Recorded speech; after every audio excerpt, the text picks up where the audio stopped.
Hey there, I'm Riskable and this is my mod spotlight on the TARDIS mod. The level of detail that Darkholme put into this mod is very impressive, and after watching this video I think you'll agree with me. Seriously, it's amazing. Now one thing you should know before we get started is that the TARDIS mod was really meant to be played alongside the Wyla mod. That is the What Am I Looking At mod for those who don't know what I'm talking about. And the reason is that the TARDIS has lots of controls and real-time display, power info and whatnot, and the Wyla will tell you all that info in real time, which is sweet. And I've gone ahead and upped the size of Wyla on this for this video, and you can see it's kind of huge. And I just did that to make it easier for you to read. It's not normally this big for those who are not familiar with Wyla. Alright, so now that I've said that, let's get started. Now the first thing you'll need is a Contron crystal, and I kid you not, I just generated this world and I came over here to check. I was going to preload one into this chest, but it was already there. This is the best place to find Contron crystals. That is like blacksmiths' houses in villages and whatnot. That's where I found it many times in the past, so if you're looking for a Contron crystal, just look for villages and look in the blacksmith's house. Alright, so now that we've got a Contron crystal, we need to craft our TARDIS, and I'm going to go ahead and do that right now. I'll put the crafting table down here, and the way you craft the key is like this. So you don't actually craft the TARDIS, you just craft the key. So I'm going to go ahead and put that in my hand. And now we just right-click somewhere. We'll clear out the land here a little bit. And we just right-click, and the TARDIS will appear. And that's how you get yourself a TARDIS. And just so you know, when you first get it, you might be confused as to how to get in here. The side that you want to enter is the one that has this little white rectangle. We just right-click on here, and we'll enter the TARDIS. Isn't it awesome?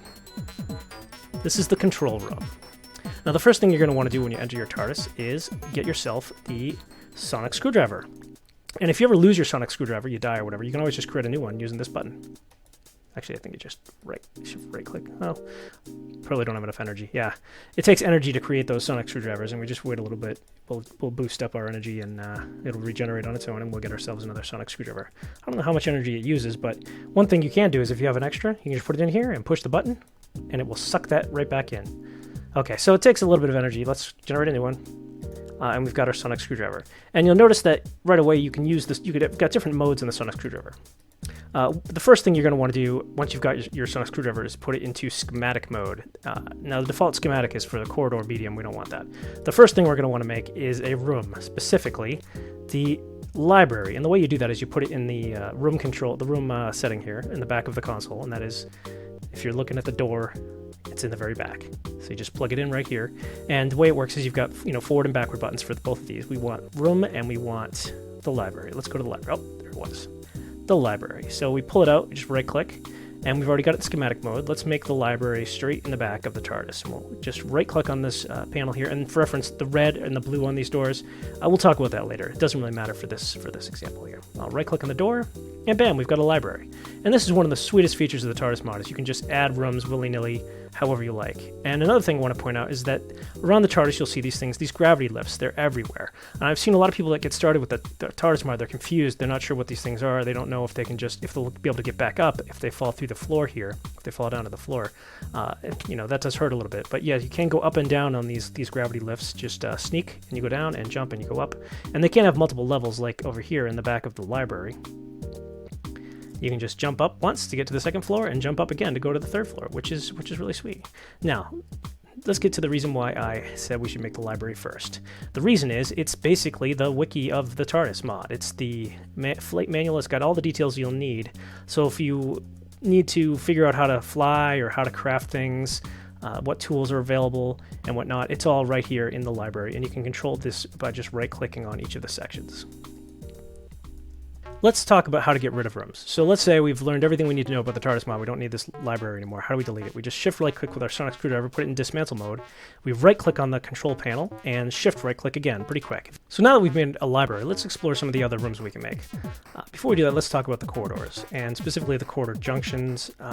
So we've got the four-way and the turn right, the turn left, T-junction, four-way. Let's go with the four-way, right? So when you're making a little bit more sophisticated TARDIS layout, you might want to make something like this, the four-way junction, which is just, a T. It's exactly what it looks like, what you'd think it would be. I just wanted to point that out, that those are available. Various, corridors are available. And the other important thing is the corridor lifts. Let's make it down further to show you what that's like. So I'm going to go over here and make a corridor lift down further. Okay, so what this does is it makes, just like a corridor that goes straight across, and you can make another room over here, or you can make another down further over there. But what I'm going to do now is just go down, and this just goes down a little bit further than the regular down. That's about it.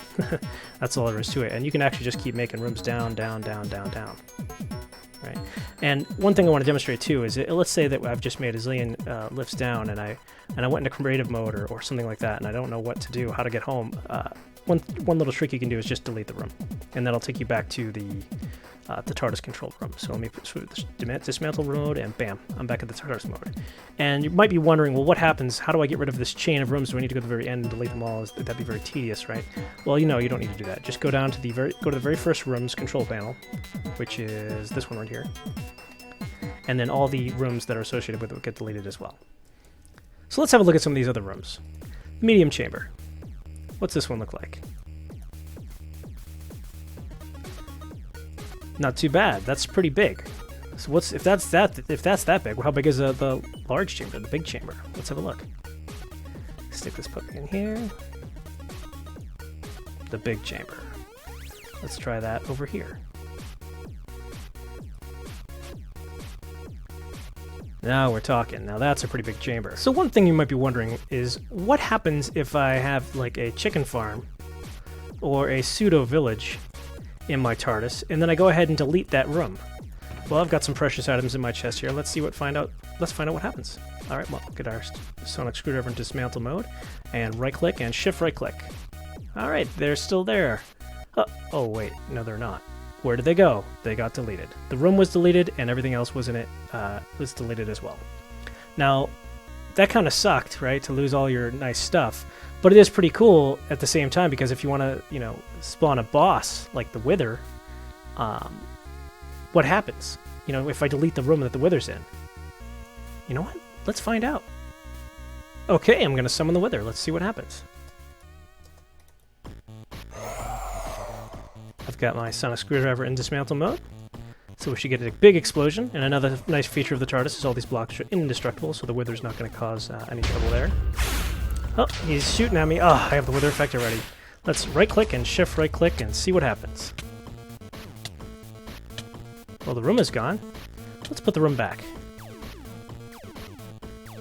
Still have the boss bar, but no, the Wither is gone, and there goes his boss bar. He's gone for good. So that's what happens when you delete a room with a boss in it. So if you wanted to summon something that's really troublesome, and you're worried you might not be able to defeat said boss, just delete the room, if you can get to the control panel, that is. Good luck with that. Okay, it's time to get flying. But before that, I need to tell you about a few other controls in the console here that aren't necessarily related to flight. For instance, in the back, you've got the day-night control. So that controls whether or not the outside of the TARDIS is daytime or nighttime. And that's all that does. It's pretty handy if you've got some mods that require night or day, or you're using solar panels to charge things. You can just keep it on daylight all the time and never have to worry about the sun going down. The other thing I wanted to talk about is room deletion control. So if we wanted to delete all rooms and just sort of reset our TARDIS back to its initial state, you can use this here. You just right-click on it and then shift right-click on it again to delete all the rooms. There's two controls here on the very back of the TARDIS that you'll want to pay attention to. This is whether or not this controls whether the TARDIS should use landing pads when it's flying around. So if there's a TARDIS landing pad, which is something you can craft, and we'll talk about that later, it will land on that if it's anywhere nearby. This just controls whether or not it should ignore those or land on them every time. And this controls whether or not the TARDIS will land on the ground or in midair. I don't recommend landing in midair. I don't know why you'd ever want to do that, unless you're in creative mode or something like that. All right, now let's fly. When you first get your TARDIS, it's going to be level 0, which you can tell by looking at this, the XP gauge. And you're going to have 1,000 Contron energy, which is enough to get you around in whatever dimension you're in, though not very quickly. So to get started, we're going to want to lower the speed lever. Actually, that's raising it. So we shift right-click on that baby. We'll bring the speed down. Now, the higher the speed, the faster you'll gain XP.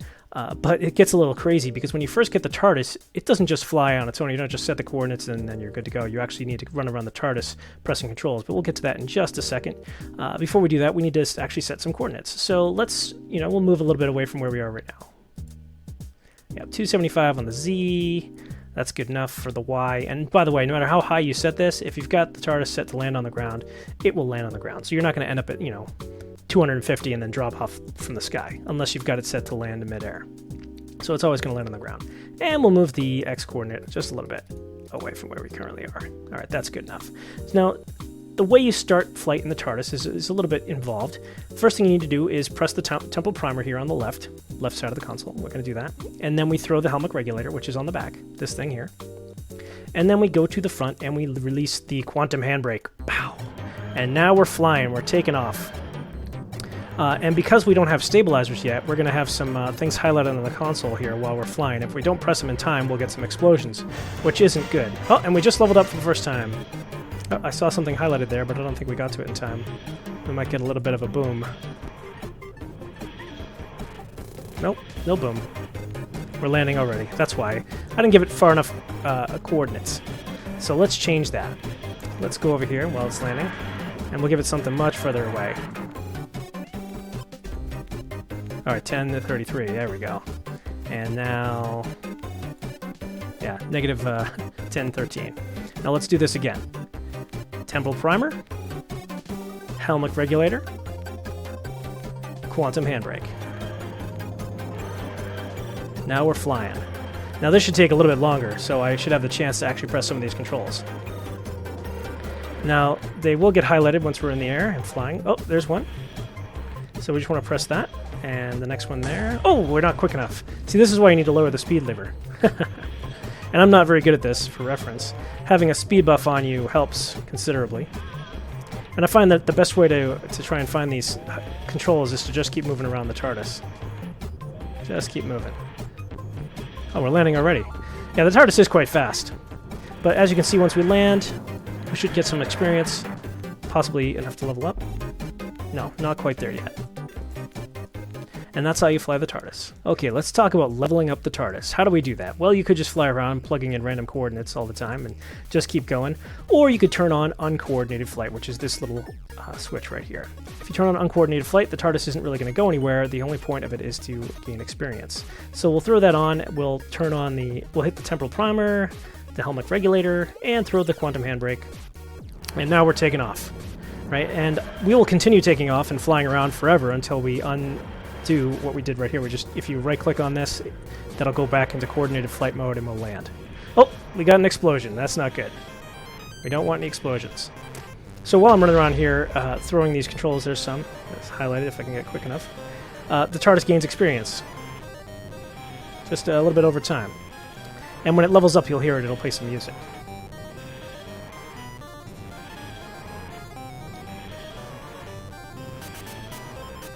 Now the first time you get to level 2, it doesn't take that long at all. It should be pretty quick, actually. Let's check the XP. 71. Should hit that any second now.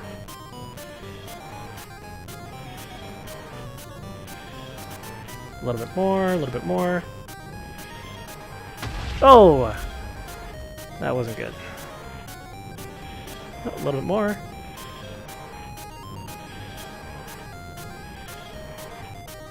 Oh! Ouch.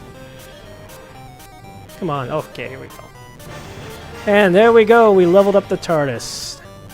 So hopefully you get the idea of how uncoordinated flight mode works. You just sort of run around like a maniac throwing controls. Yay! We are all leveled up. We're level 2. Okay, now that we've got level 2 on our TARDIS, we've actually got some experience points to spend. And you get an experience point every 2 levels.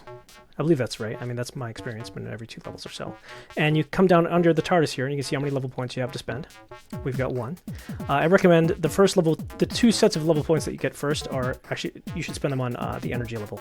So that's what I'm going to do. Right-click, shift right-click, and we just doubled our energy. Every level point you spend on energy gives you 1,000 energy. So if I go up here to the TARDIS console, we should see the maximum energy is now at 2,000. Excellent. As we level up, we'll want to get to 3,000, and the reason why we want to get to 3,000 is once you've got 3,000 energy, you can travel between dimensions. So if you want to go to the Nether or the End, or any of the dimensions supplied by other mods, you can, which is pretty sweet. So what I'm going to do now is I'm going to level up our TARDIS to level 3, and I'll be right back to show you what that adds. Every few levels you get some new features, and the levels at which you get them at are level 3, 5, 7, 9, and 11, and we'll go over each one as we get to them.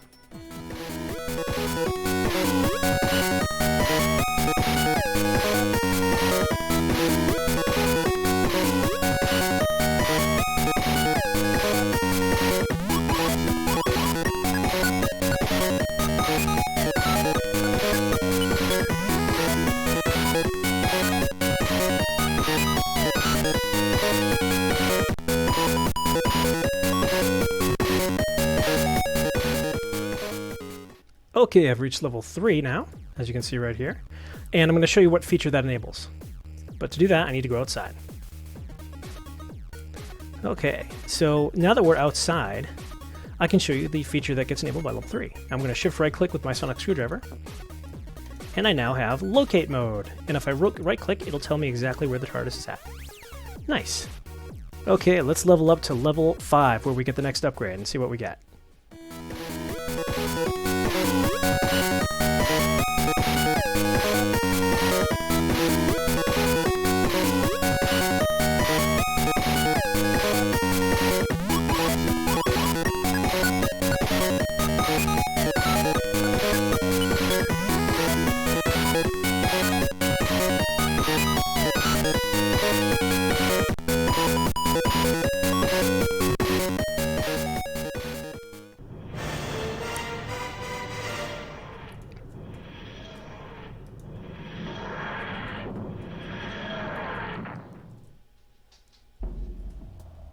Okay, now that we're at level 5, we have sensors, which is this little thing over here.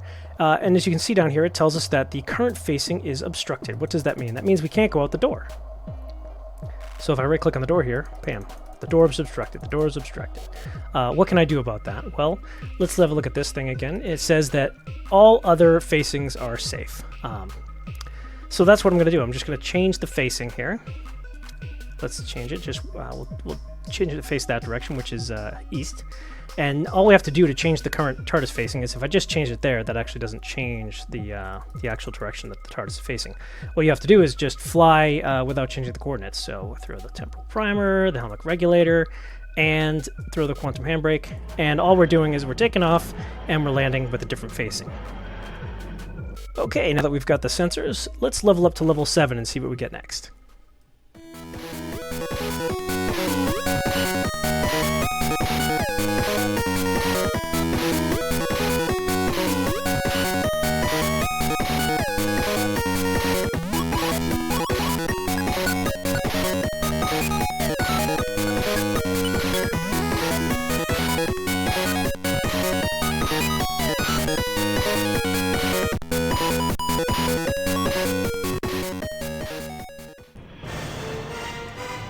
Hey, we did it! Oh. Take this out of uncoordinated flight mode, and let's land. We are now level 7. But before I show you what level 7 gives us, I've got some level points to spend. And I want to spend them. So I'm going to spend 1 point on energy. So now I should have 3,000 energy, which is enough to travel between dimensions, but I also have another energy point, level point that I haven't spent, and I'm going to spend that on energy regeneration so that I regenerate energy faster. Now each point you spend on energy regeneration increases the rate at which energy regenerates by about once per second. So right now if we look at the control panel here, we can see the energy is regenerating about 2 points every second or so. And the default is 1 point every second or so, and that's basically forever. It takes forever. So you definitely want to spend points on energy regeneration when you have them. I don't recommend spending more than getting more than 5,000 energy points total, because that's enough to land you in a different dimension and then change where you are in that dimension immediately. The rest should probably be spent on energy regeneration. So now that we're level 7, what can we do? Well, we now have stabilizers. We want to switch this to stable flight. And what that means is if we travel anywhere now, we're not going to have to press any controls. It won't highlight any controls in blue. We won't have to run around like a maniac trying to keep the TARDIS from blowing us up. So that's what the stabilizers do, and it's pretty nice. One thing to note about the stabilizers is if you want to level up in uncoordinated flight mode, you need to turn them off, right? So you'll get those controls highlighted. All right, now I'm going to go level up to level 9, and we'll see what we get.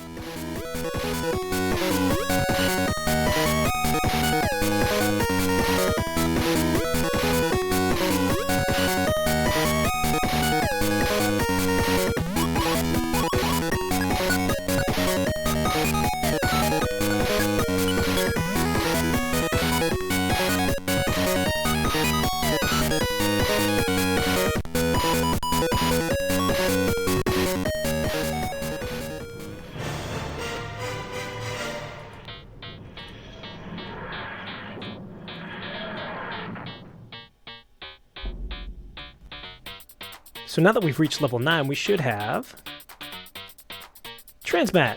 Transmat is a cool teleportation feature of the TARDIS that lets you teleport to the console room from anywhere else on the TARDIS, or if you're within, I think, 64 blocks of the TARDIS outside the TARDIS, you can teleport to the console room. So if you're in some faraway corner of your TARDIS, or you're within range outside the TARDIS, you can just right-click with your sonic screwdriver to teleport back into the TARDIS, which is pretty sweet. Another nice feature of Transmat is that will attempt to save your life if you're about to die. And I'll give you an example of that, since we're right next to the TARDIS here. Will this zombie hurt me? Ooh. Yeah, he's doing a good job of that. What about this zombie? Let him try and kill me. Let's see what happens. Ta-da! The TARDIS saved me. So now that we've got Transmat, it's time to level up to 11, the final level where we get new features. So I'm going to do that and be right back.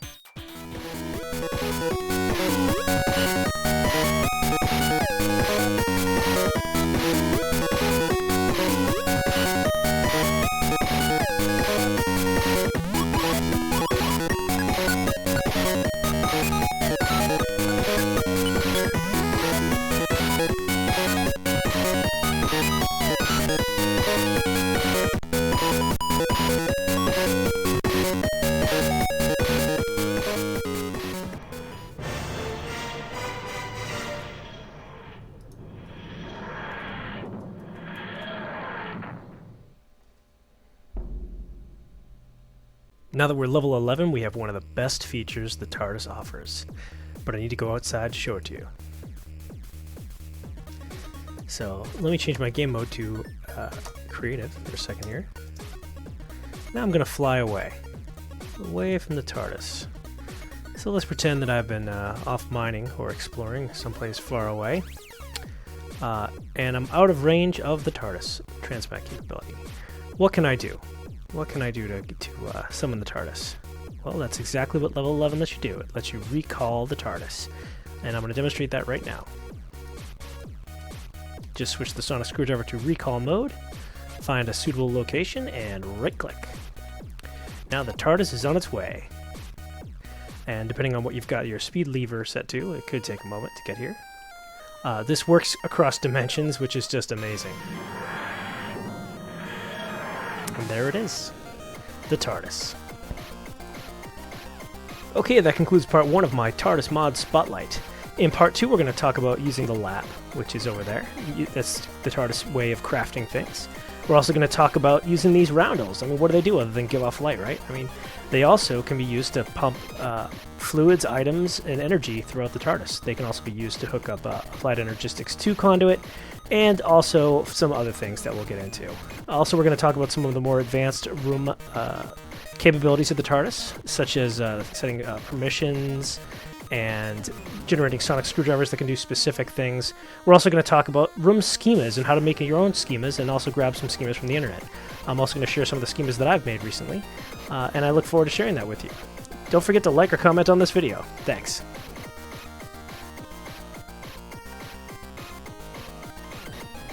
Alright, let's see what rooms we got here. We got farm, we got a big chamber, disco room. Disco room? What's that? Disco?